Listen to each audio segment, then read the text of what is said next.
Ivan turn Rasta. All of us that needs a Rasta. What is he up to?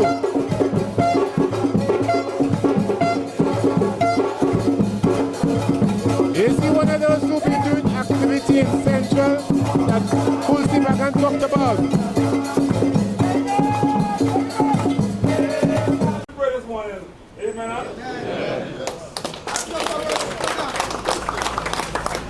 Action started here from the 24th of February 2014 to deal with our negotiations, because when the negotiations had last met, the parties had last met, which would have been the 11th of November 2013, the Commission had left there with the intention or leaving us with the belief that the next day we will get an offer we can't resist and settlement. Comrades, it took 3.5 months and protest action out here from on the 24th of get the commission or the minister and the authorities to respond. When they came, they did offer 6%, and they had said, take it or leave it, and what they want to do is join the job evaluation with the negotiation. And I continue to tell you all, comrades, job evaluation is job evaluation, and negotiation is negotiation. We must continue to carry that fight until we get that fair and just settlement. Comrades, we all know that in 1995, an arm of the commission, a company within a company was established called the SLIU. Today, they call it the Public Lighting Department, SILU, PLD, same damn thing, comrades. Now, comrades, what is going on there is actually a slave camp running there. They are breaking the IRA, the collective agreement, the OSHA, court orders, maternity act, etc. Comrades, we had meetings, the branch even wrote a letter on the 29th of April to Shazad Mohammed, the manager there, to no avail. Come the 23rd of May, comrades decided to embark in peaceful protest action, which is legal, which is lawful. And on this very same day, the JTUM had called a massive demonstration in Port of Spain. Comrades, what the commission has done, that all those who were absent on the 23rd have been served with warning notice. And the commission's claim is that they took industrial action. Comrades, and those who went to PLD on the morning of the 23rd to engage in peaceful protest action, they suspended 6 earlier on, in beginning of June. From those 6 was from PLD. And yesterday, 24 other comrades were suspended here who took part, including all the union officers led by the branch president. We all were suspended. And the explanation was, we took industrial action. Asked for that explanation. What is industrial action? They said it was unauthorized protest action. Because I don't know since when the commission authorizes protest. That is in the law. That is your human right. We are free to express our rights because it's enshrined in the Constitution. So, comrades, these people are getting, it is alleged that all the instruction is coming from the politician and members of the board. But comrades, no board, because politicians come and go, board come and go, but the OWTU is here to stay. So comrades, with these few words and opening words, I would like to pass you on to our illustrious President General and hard-working President General, Comrade Ansel Rouget. Before I say anything, I am aware that through their security systems, through their recording devices, that they are hearing us here this morning. So I want to send a message to the top management of T&TEC and to the line minister, to the politicians, and to the Prime Minister herself this morning by what I say. Make no mistake about it. What I'm about to say is what I came to say. So the message that is sent through their security systems and the security officers taking report is the message I intend to send. And it is simple and it is clear. We are in a war, comrades.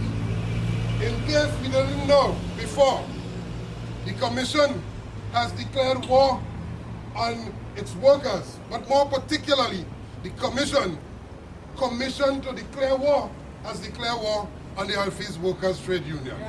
That is what it happened. And I want comrades to know, because you see, they want you to believe something else. But we must draw the connection, because while we have all of the reasons to occupy all of the jobs, because we turn the wheels of the economy. Without the T&TEC worker, whether that worker works in administration, or in particular out on the fields, without the T&TEC, there's no power. But you see, there's this amount of vindictiveness, spite, and wickedness that exists today, that which perhaps never existed before. But it is this spite and vindictiveness and wickedness that has them coming against us like that. On May 23rd, you made a statement. You made a statement because you were within your right to make that statement. But so powerful was that statement, so powerful was the contingent of the Oilfield Workers Trade Union, joining with the thousands, putting our thousands with the thousands to make a statement, which statement has to do with our campaign for justice at the workplace, campaign for justice with respect to all of the issues that are occurring, with respect to the corruption, all of those things. But because you made a statement, and coming from T&TEC, the contingent, the support for that event, they told themselves, you see that? That must not happen again, and we must break the spirit of the T&TEC workers. And that is why, comrades, they started with what they considered to be the weakest link at the PLD, where they felt they could intimidate those workers. Now, you know, as well as I do, that in PLD, it's the most amount of violation of the collective agreement, the most amount of unsafe practices, the most amount of breaking of the law, the whole question of violation of the USH Act and so on. Everything that is anything that goes on there is not correct. And so the officers and the workers, they have a duty and responsibility to point out that, but more importantly, stand up and identify it, not just to themselves, but to the world. So the first thing we want to say this morning, that we are aware that on that day, when comrades went to rescue the comrades who themselves at PLD needed rescuing, the comrades did absolutely nothing wrong. Nothing wrong at all. As a matter of fact, the same people today who I'm understanding now going to be down somewhere in Pinal, dealing with SCA results and so on, and playing smart with foolishness and trying to politicize the whole question of common entrance results and all of that nonsense. The same lady went on a political platform in 2009, 2010 and telling Trinidad and Tobago, telling the country that unsafe practices occur at T&TEC. You remember the whole question of the toxic poles and so, and the problems and the issues and the corruption in, at that time it was SLIU, and the whole problem they had with Clifton and Ramlal, telling everybody. As a matter of fact, where did they get that information from? They got that information from the same campaign that we had, because at the time we were involved in a campaign against the unsafe practices. We were involved in a campaign against the high level of corruption that was taking place at T&TEC. What did they do? They used that. They used the workers. They used the workers' struggle to get into power. They now, on the basis of the struggles that you were waging, they got a job.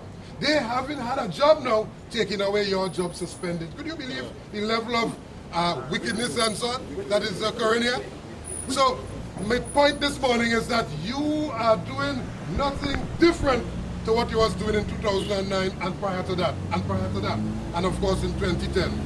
But because they continue the corruption, because this People's Partnership government continue the corruption, which corruption is not restricted to outside of T&TEC alone, you know, which corruption involves T&TEC also. And when you raise your voices of protest, consistent with how we were always raising it, they feel they could come at us. And so this is why we are faced with the suspensions and the warning notice and the attempt to intimidate workers. I want to say this morning that we are aware. We are aware that the cabinet took a decision. The cabinet of Trinidad and Tobago took a decision, which cabinet is supported, which decision is well supported by the Minister of Labour to go after the Oilfield Workers Trade Union and the T&TEC workers. This is the decision that was taken. Conscious of the fact that that decision will impact on the workers' safety. Now you can't have a situation where you're suspending all of these workers And that suspension, the net effect of that will result in short crews and then expect the work to continue safely. But even worse than that, to replace those workers with what? Contractors. That's something had to be wrong with that.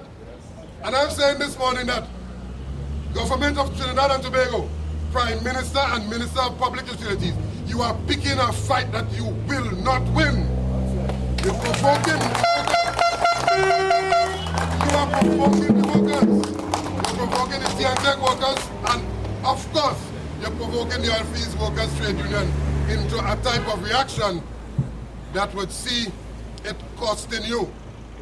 And we are going to make sure that if you are affecting our jobs, in no time, because time flying fast, just now, if you are affecting our jobs today in 2014, we will not forget you, and we will ensure that you do not have a job.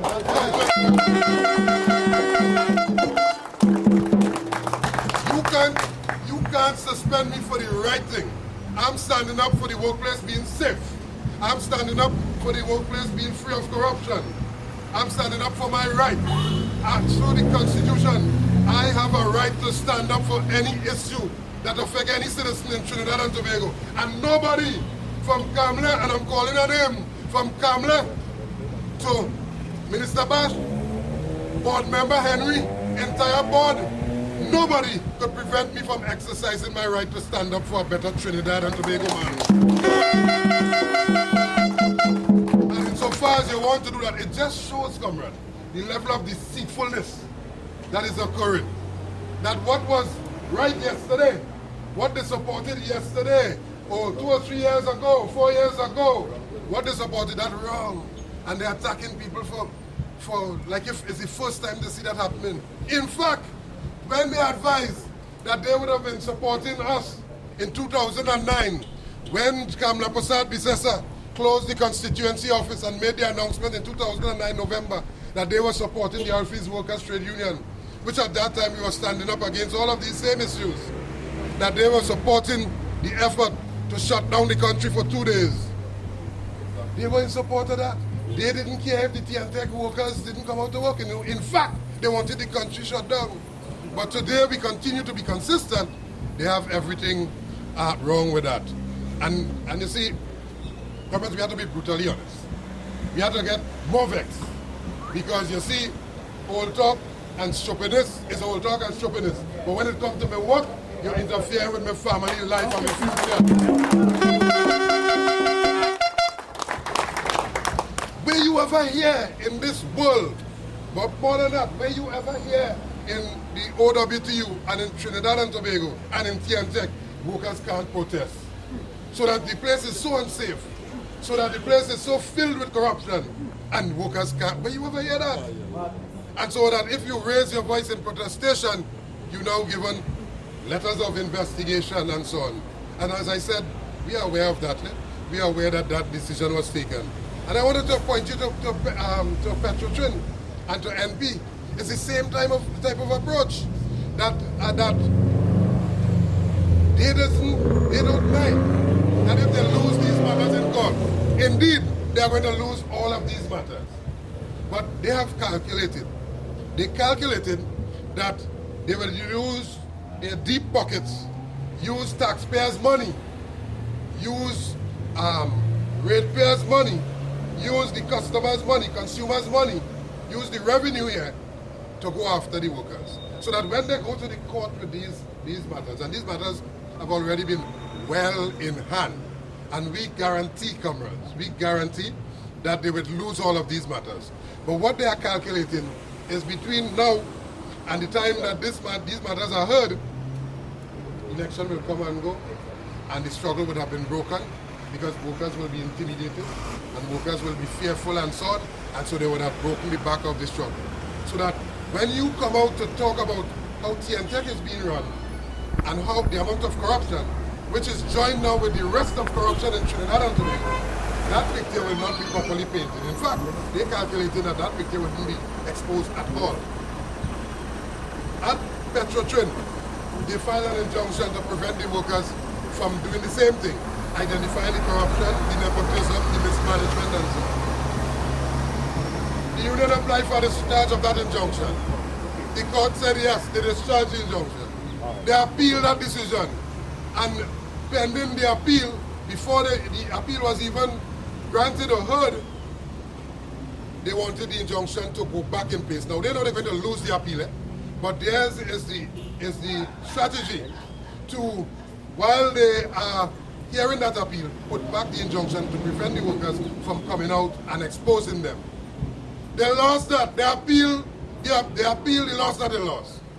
And so they don't mind going from step to step, using taxpayers' money in a make work program, making work rally only for their lawyers. As in T&TEC, making work for their lawyers. They don't mind that. But the net effect of that is to try to stave off the exposing of all of those issues. And that is the best strategy that they can come up with. Well, we continue to win those matters. And let me just announce here this morning, the TCL model is another prime example that comrades would have seen at TCL. Well, you don't have that right through the law, the IRA, but at TCL, the workers have the right to strike. They exercise that right, a full 90-day strike, something that this country had not seen for ages, for years, decades and so on. The only union to execute legal strike action in Trinidad and Tobago effective is the Oilfield Workers Trade Union, and the TCL workers did that. What did the management did? With the support of the government, is to lock the workers out after. Legal strike, lock the workers for exercising their right. Well, those matters went to the court, and we just have a few workers to be reinstated, subject to their hearing at the court, so that every single worker, at the end of the day, will receive justice. But more importantly, I want to announce, as we strengthen ourselves here this morning, the issue of the negotiations has been settled with a ruling at the court, and the court has awarded to the workers just what they stood up for. They awarded to the workers a provision that in the collective agreement that guarantees them a profit sharing, and on top of that, their 9% increase for the period, something that the management didn't want. So the management calculated that if they didn't send workers back to work, they run the full 3 months of the strike, at the end of it, they would have lost, the union would lose in court, and they would come out victorious.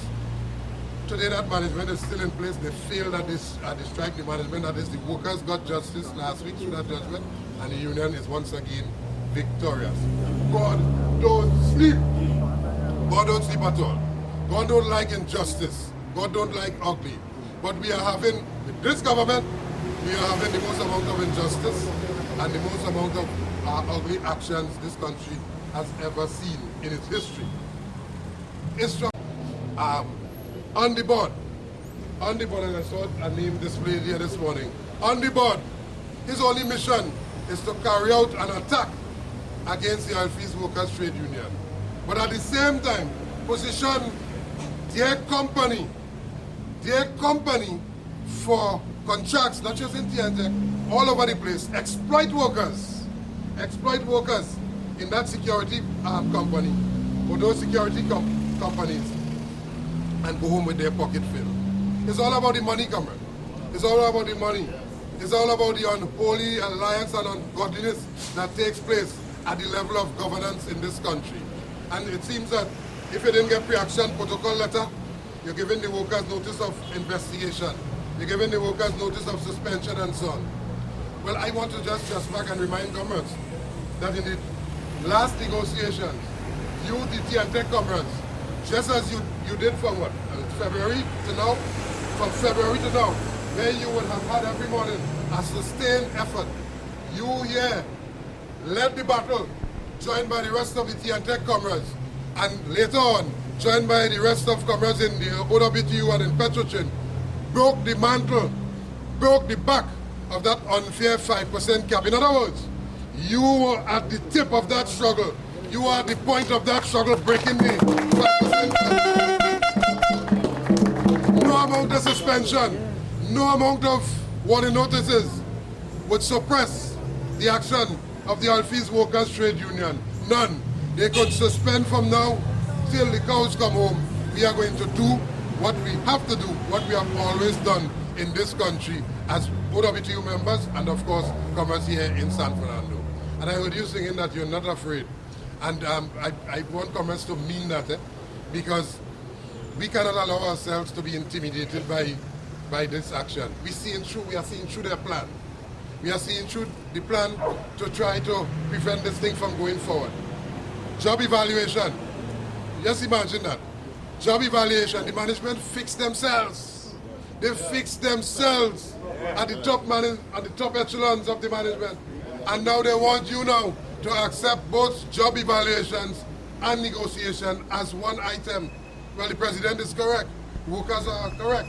And I'm informed that wherever the general manager go and he peddle that foolishness, it is being outrightly rejected, and correctly so, that the negotiations ought to be treated separately and the job evaluations ought to be treated individually. But even more than that, there's an effective date for implementation of job evaluation, and we have to insist, just as they fix themselves, those who do the work at all levels must be treated equally.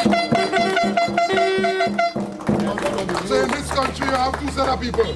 A set of people who feel that it's themselves unto themselves and they must get the best, and to hell with the rest. Well, today we want to say the rest talking, and the rest are prepared. Those rest that they're saying to hell with, the rest are saying that, listen, we give you a job, and your job is not to take away our job. If your job, you see your job as taking away our job, we are prepared to ensure, we must ensure this, because we want to remind them that workers are voters. So just as you could send an instruction to the management of T&TEC to go at John Suklansing and all of the officers here, to go at those workers in PLD, to go at the workers in ARIMA and all of the T&TEC branches, indeed, to go after the Oilfield Workers Trade Union. Just as you could send an instruction, which instruction is attempting to victimize those workers, politically victimize those workers, only because they're standing up for their rights. Be reminded that workers are families, workers come from community, workers carry influence, and that workers are voters. And if you want to take away my work, I am well prepared, and I hope comrades understand that you should be well prepared to do all what is necessary to ensure that we see the backs of all of them. For I don't care who wins, but if you take away my job, you must lose when the time comes.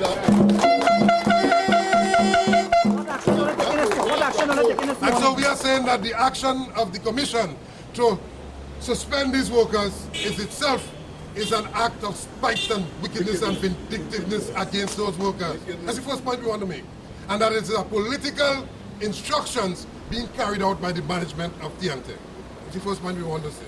The other point we want to say here this morning is that it carries the impact of promoting very unsafe environment and condition on the book.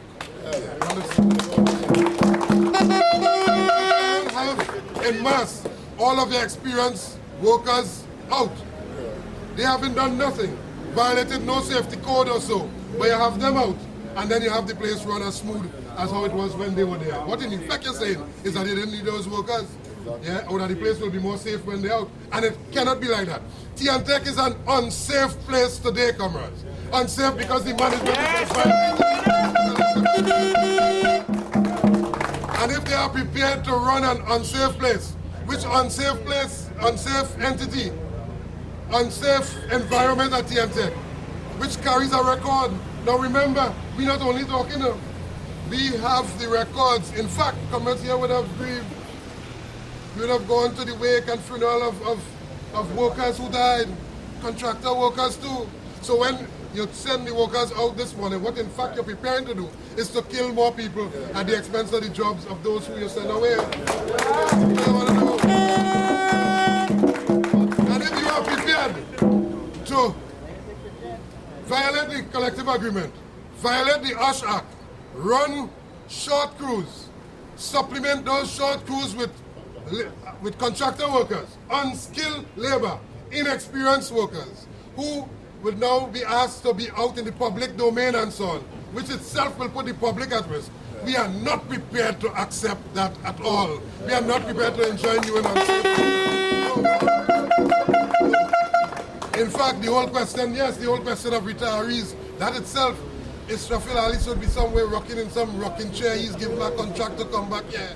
Only because he guarantees them that he can do the bidding of the politicians and so on. Comrades, I wanted to say this morning, if we didn't know it before, if we felt that somehow, somewhere, that they like us, or that some politician could talk to us, or that we like Kamla, you can't put Kamla in plate with peas and rice. You can't put Kamla, when you go to the bank, it's not Kamla paying you, know. It's this, through the sweat of thy brow and thy labor, honest labor, you get your pay to be able to support your family. So put Kamla, in fact, get ready to put Kamla where she's supposed to go, because Kamla supporting this nonsense. I want you to understand that, it cannot be that Minister of Public Utilities don't know what is happening. It can't be that.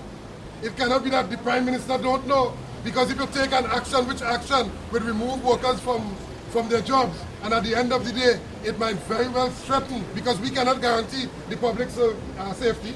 We cannot guarantee the safety of the workers who remain here.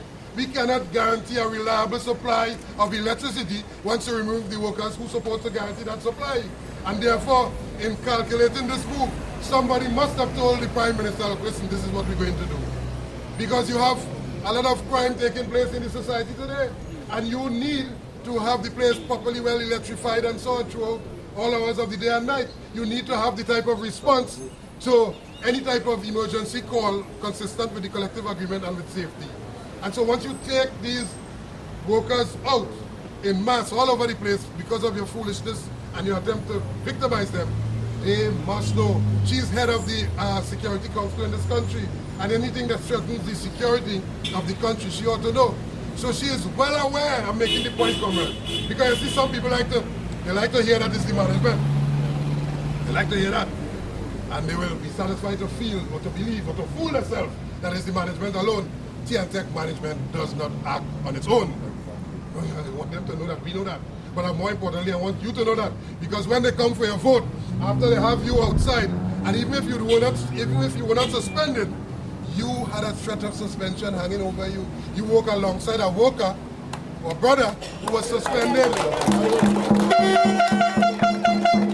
You don't understand that? So you must feel threatened, you must feel impacted and affected, even more than the worker who would have been sent home. A decision has been taken on him, but you are hanging in abeyance now, not sure what is going to happen next. And that itself is an untenable situation. It's unsafe. And so the whole environment is rendered unsafe. The point I'm making, comrade, is that don't feel safe or feel that, hey, my brother, he was suspended. Okay, I'm sorry for him and so on. And it's business as usual. It cannot be business as usual. The Oilfield Workers Trade Union. You cannot ride the backs of workers into office, political office, turn your back on them. When they stand up for justice, consistent with how they were always standing up, you want to victimize them and so on, and then it's business as usual. We will not forget. We will not forget. And comrades, we must not forget, because if you give those, what do you think will happen? When the time comes and they come into the communities, you see the short sighted there? They believe that you from somewhere else, So when they go to all the communities in the campaign, talking about vote for me, we will set you free. We will fix all of the things that we didn't fix before. And the union unreasonable. And we didn't have enough time. And we want another 5 years, another contract to go back to continue to do all the things that we are doing. They're talking to you. They forget that what they did to you here this morning. They forgot what they did to you when you stood up for your negotiation. 6% is not enough. We are not prepared to accept 6%. They're fixing themselves. There's no way in the world, suspension or not, there's no way in the world this union is going to accept a 6%. But even more than that, we are not going to accept the approach of joining 6% with job evaluation. Yeah, man. So, what we have to do, comrades? The question is, going forward, what we have to do? We have to send a strong message to them. Tell them, listen, we like you, we like you. We like you, Kamla. I think in my attack way it's supposed to go, whether comrades like it or not. Somehow, somewhere, you have some little bleeding heart saying, every time you talk about Kamla, it hit them in the heart. They feel it. But Kamla, it hit in the heart. Kamla is at the heart of all of the problem. What we suffer here in T&TEC, man. Let's understand that. Yeah. I made the point, I carefully made the point, that she could not know what is happening. She knows exactly what is happening. And she probably didn't sign off on that, but she agreed with the approach. Everybody foolishly mistaken, believing that they will attack the OWTU and they will get away. Well, let me just remind them, they have 4 years. They wouldn't see another 4 years or 5 years. We have 77 years in the Oilfield.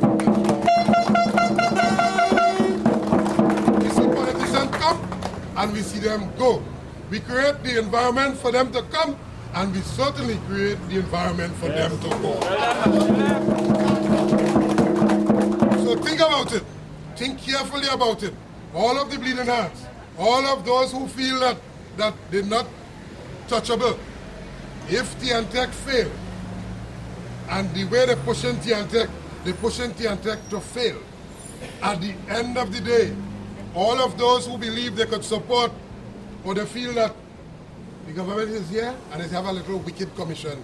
You have a wicked commission, yes. A wicked Ramsook, yes, you have all of that. But Ramsook is not acting alone, I want you to understand. If you have to leave with one message here this morning, that message must be that the action taken against Comrade Suklal Singh and the officers, because they're trying to attack the officers. Where you ever hear that? Where you ever hear that your actions were in contravention of a notice to all employees issued on April 10th? Reminder notice to all employees issued on May 21st, 2014, stating that serious disciplinary action, inclusive of dismissal, will be taken against workers who engage in industrial action. You think about that? Employees are also reminded of the consequence of embarking on such industrial actions by the management during meetings. So I'm informing you here this morning about what happened to these workers, about being safe on the job, because they take away the full complement of crews and are attempting now to replace it with contract workers.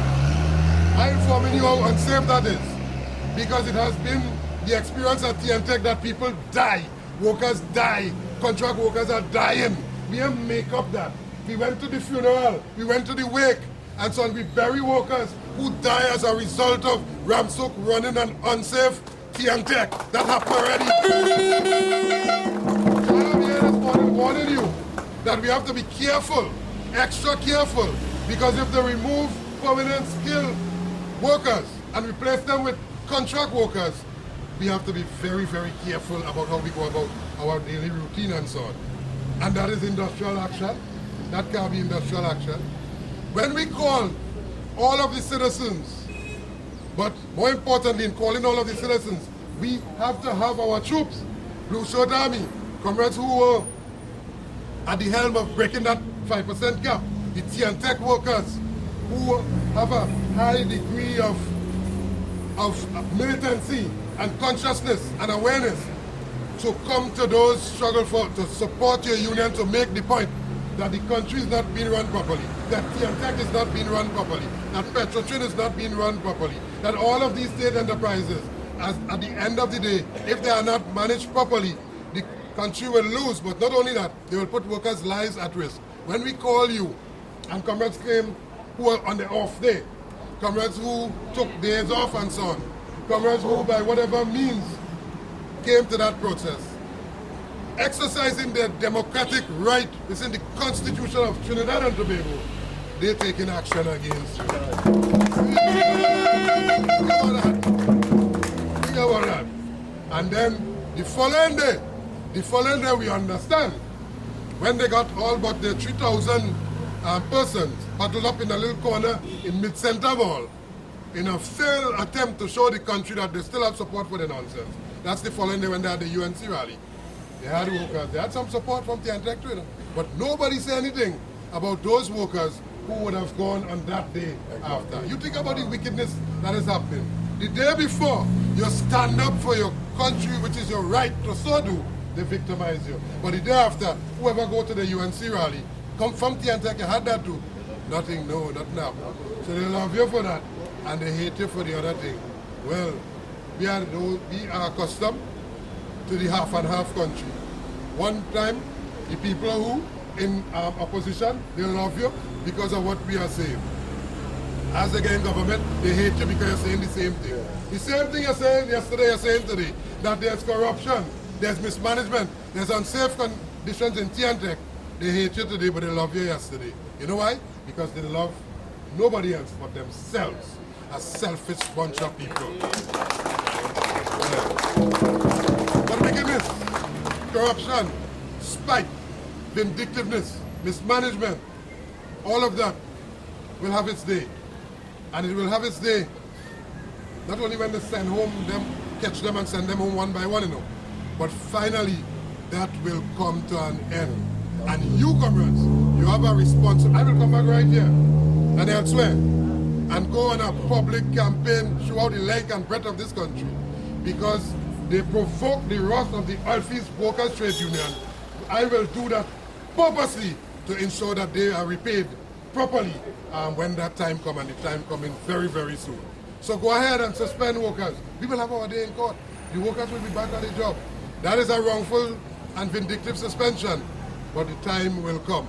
But my point I'm about to end here this morning, comrades, by reminding all of those who are watching you, when we say Kamla, we're watching your reaction, who feel that she don't know about that she very much involved in all of that. Look at it. Look at what is happening in this country. She has a minister who she don't have to take any investigation or any report. Just view the tape, listen to the voice, and you will see how indisciplined he is. You will see the act that has been committed. You will see that there can be no denial. But she supports him. He is on the job. He is still on the job, despite empirical evidence. But you, the workers, working hard day and night to give power, yes, to give power, to put light in that same 201 room, where, yeah, for them to roll the thing. Wait not for the T&TEC workers. Wait not for you, the T&TEC workers. They couldn't have current electricity on that day to roll what they're rolling and so on, and to do what they were doing. You understand? But you doing that, working hard night and day, and in between, they're suspending you for standing up for your right. But where there's evidence that she's supposed to take action, she refused to take action. And you call that decency? You call that somebody who is in charge and somebody who deserves to be at the helm of this country? But all of that is good, you know, is that fun and games and a whole talk in the park. But when you come to my job, comrades, you're attacking the very root of my existence, and I have to respond. And that is where we reached to here this morning. We have to draw the line, comrades. We have to draw the line. And if you declare war on me, an unprovoked attack on the Oilfield Workers Trade Union, there's absolutely nowhere in the world we would sit down and fail to respond. We are going to respond in ways that you know we know, and in ways that you don't know that we know, but we know we're going to respond all the same. And we want them to know this morning we put in you on notice that everything cannot be hunky-dory and business as usual in T&TEC. It cannot be. It cannot be business as usual in San Fernando, Central, Arima, Tobago, because you are attacking the workers for standing up for justice. Let me tell you, comrades, work is a sacred thing. Work is a sacred thing. By the sweat of thy brow thou shalt eat bread. When you leave home in the morning, and comrades may not pay attention to that, and those who are more schooled biblically than me would know, when you leave home with an honest intention to go to work, you're going to work in an environment you're not even sure to, you're not sure you're reaching back home.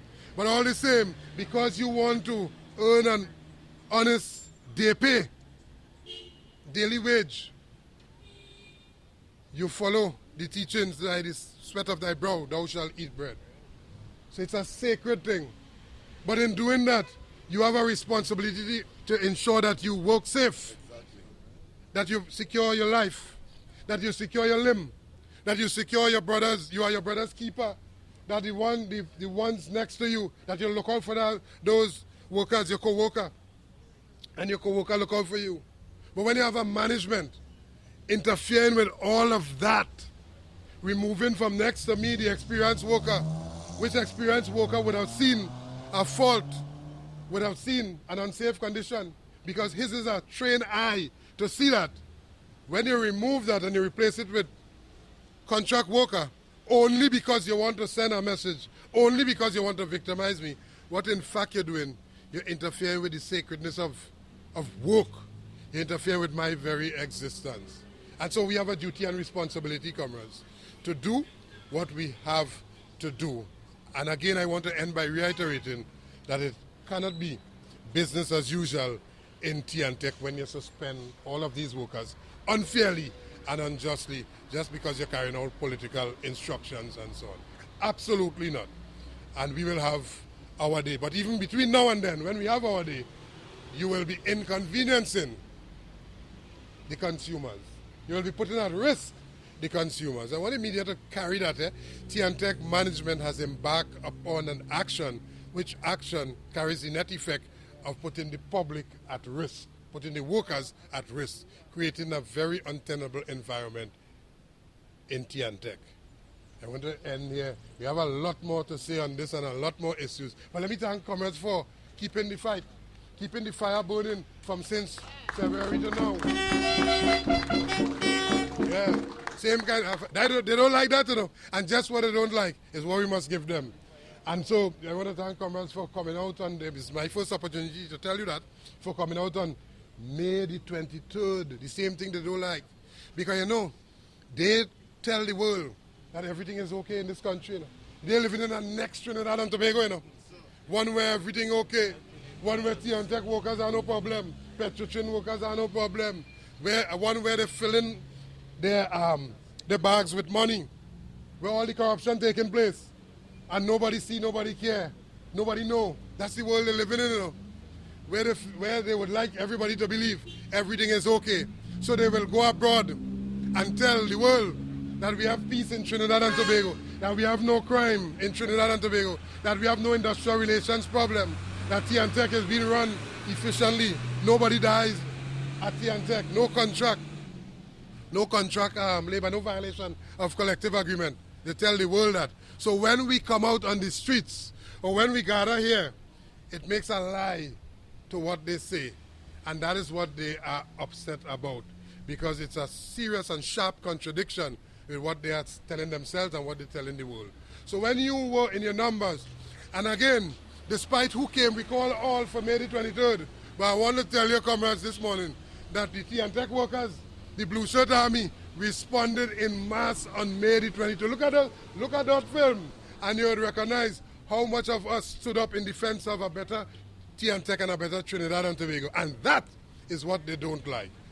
But that is what they will continue to get until we hung them out of office, because they are hounding us out of our jobs. Yeah? So, this is the first of many to come. You will be called on your off day, you'll be called on Saturday, you will be called on Sunday, you will be called on whichever day we believe is necessary to make the point that we are not prepared to take all that they are dishing out to us. And I hope this morning that who taking notes, security will taking notes, so if I'm being carried properly. You know, they like to sue, because there's a little make-work program for that. You have a set of lawyers, they paying big money, you know, and they just getting that big pay just to write up legal brief and so on, or to write up pre-action protocol letter. So when we talk about what happened in T&TEC, I spoke at the roundabout or somewhere about what is happening in petrochem. Imagine that company is failing. The people at the management, they fail. The whole refinery down. When you talk about that, they send you pre-action protocol letter, don't talk. But we have to continue to talk, because we are not afraid, we were never afraid. We are the Oilfield Workers Trade Union. T&TEC comrades here in San Fernando this morning. Stand firm. Stand firm. Keep your shoulders up. This too will pass. This too will pass. They too will pass. They too will be long gone. But we must stand strong and let anybody who like them, use what is happening now to take political control, know that little Guti, big Guti, same shot. Kamla, Manning, Rowley, same shot. Because that shot is a shot of defense for good governance in Trinidad and Tobago. You can't use us and then turn your back on us and then try to victimize and spite us. So comrades, this morning we want to vibes up the place as we close. Because it's only a message we're sending here this morning in the first instance. Make T&TEC safe. Minister of Public Utilities, make T&TEC safe. Minister of Public Utilities, who carries the responsibility, line minister for T&TEC, investigate the board, correct all of the wrongdoing, correct all of the corruption at the level of the board of T&TEC, faulty equipment at the substation is responsible for putting the workers' lives in harm's way. Removing of the workers from their job place on suspension puts the workers who remain in harm's way. Retirees back on the job, 69-year-old, let them go home and rock in their rocking chair and rock away. Leave T&TEC work alone. You can add no value. Your productive years have long gone. Yeah? So we want comments. We want to end this, but we want to, just as we started.